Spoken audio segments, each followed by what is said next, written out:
personal, social y el tema, la cultura tiahuanaco. La cultura tiahuanaco se ubicó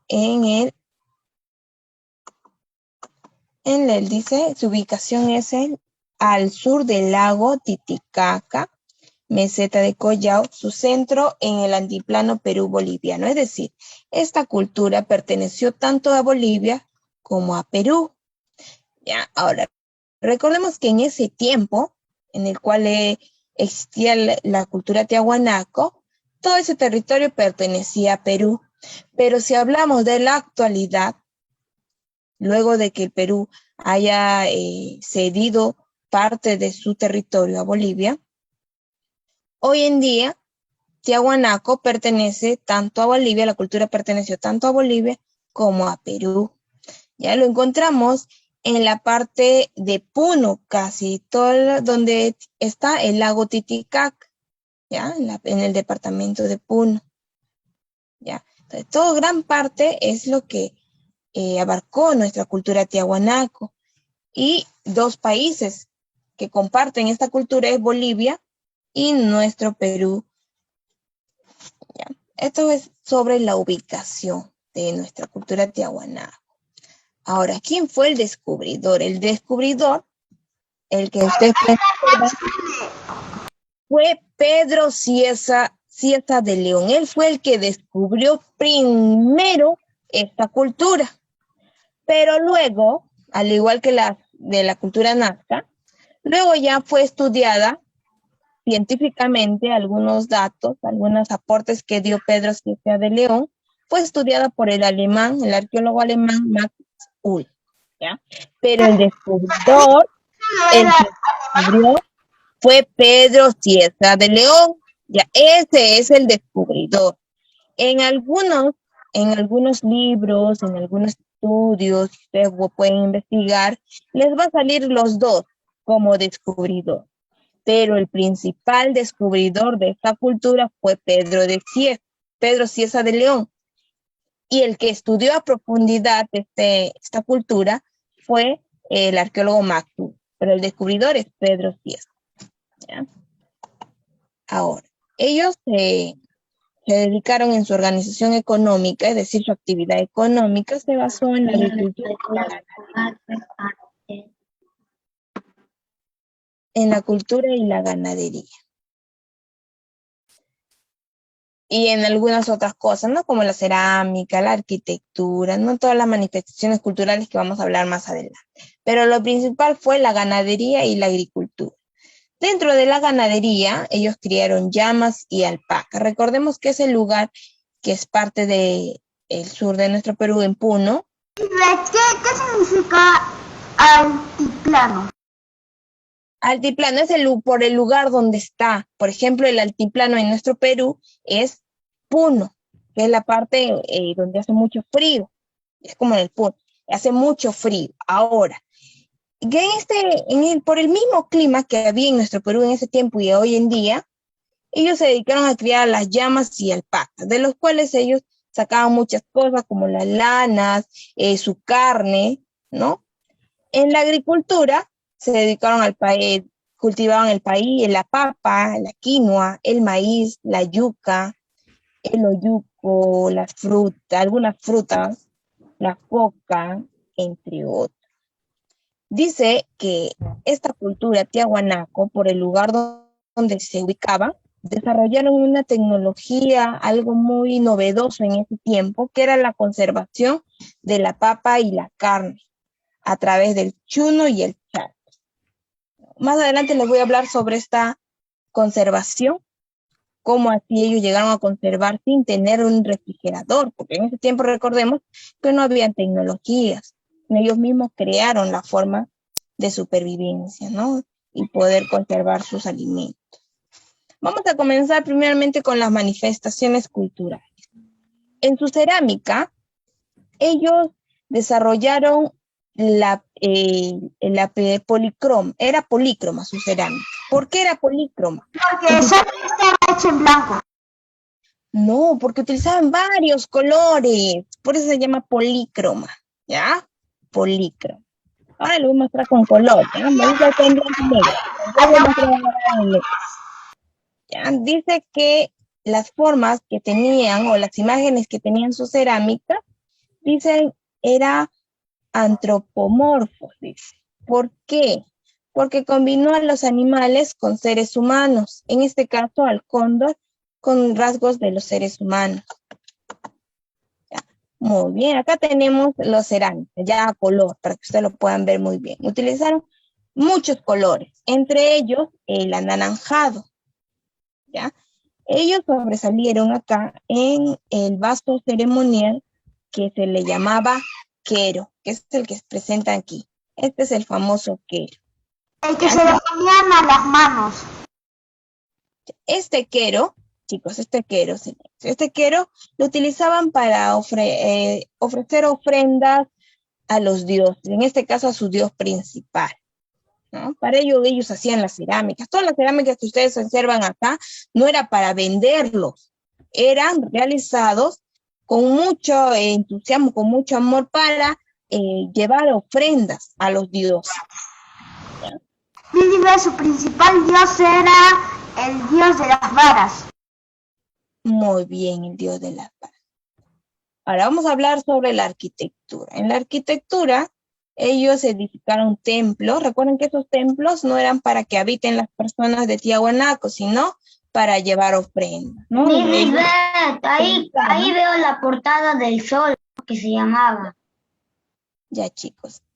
¿Para qué realizaban estas ofrendas? Para sus dioses, ¿no? Por ello realizaban los templos. Ellos creían que en estos templos descansaba o habitaba la energía de los dioses, y por ello que siempre dejaban ofrendas como alimentos, entre otras cosas. ¿Ya? Ahora, dentro de la arquitectura, uno de los principales era el Calasasay. Lo que ustedes observan acá es una escultura, ya lo que observan acá, hecha de piedra, que es la entrada, que se llama Portada del Sol. Por aquí ingresaba y encontrabas el templo de Calasasay, ¿ya? El templo de Calasasaya era una arquitectura hecho con piedra, ¿ya? Con piedra. Era como un palacio. Se lo conocían como Palacio Calasasaya, ¿ya? Ahora, dentro de este palacio, pero no se llama Portada del Sol, ¿o son lo mismo? se le llama Calasasaya. El templo es Calasasaya. Lo que ustedes observan aquí es la portada del sol, pero la portada del sol está dentro de las esculturas, ¿ya? Lo consideran dentro de las esculturas. Por ejemplo, aquí tenemos grandes esculturas de piedra, lo llamaban monolitos, porque eran como personas talladas, pero de piedra, ¿ya? De piedra. Como el Benet, que estaba dentro de la Calasasaya, del Palacio Calasasaya, y al ingresar a ese Palacio Calasasaya se encontraba la Portada del Sol. Sobre la Portada del Sol estaba tallada su dios principal, que era el dios de las varas o el dios Huiracocha. ¿Ya? Acá está, sobre la Portada del Sol podemos ver tallado. Sí, el dios Huiracocha es muy famoso porque la cultura... Al dios de las varas o el dios Huiracocha. Otras esculturas que realizaron de piedra en forma de humanos fue que se llamó Ponce y se llamó Fraile. Estos fueron los nombres que colocaron a su escultura. También, ¿no? Ya. Ellos realizaban esta escultura, ¿con qué fin? Con el fin que ellos pensaban que eran guardianes. Guardianes. Ellos protegían el templo. Protegían de malos augurios, de malos espíritus. Ellos creían mucho en la religión, así que ellos construyeron esto también, de una manera de protección. ¿Para quién? Para el dios Huiracocha. Ahora, la preservación de alimentos. Ellos deshidrataron productos para preservarlos, como el chuno, que hasta hoy en día se realiza en algunos lugares de la tierra. También el charqui. Ellos no tenían refrigerador. Entonces, para no perder esos alimentos como el charqui, que era carne de las llamas, de las alpacas que tenían, ellos empezaron a echarle con sal, lo mismo que hacen hoy en día, y eso preservaban por mucho tiempo. ¿Ya? Entonces no se malograba fácilmente. Entonces se preservaba lo que era el charqui, la papa, que lo deshidrataban, tiene un proceso, la deshidratación de la papa, que se convierte en chuno, ¿no? Hoy en día los que van en la parte de la sierra consumen el chuno mucho. Acá también lo ven, que la papa deshidratada. Ellos usaban el chuño para... ¿Cómo que hacían?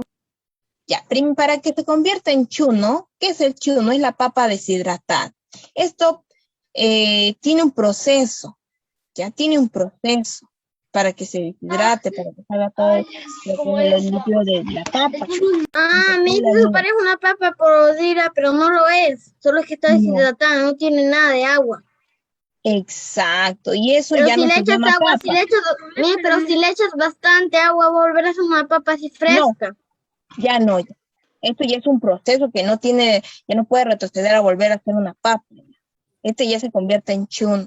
El chuno tiene muchos beneficios y esto ya es el resultado de la papa deshidratada. ¿Y no dirá chuño?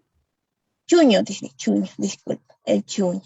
Igual el charqui. El charqui, si yo lo lavo, no va a volver a ser como al principio, porque ya llevó un proceso ya, el charqui. Donde, ¿qué es? La deshidratación también de la carne, que se le llama charqui. ¿Pero qué hacían? Pero eso no entiendo cómo ayudaba.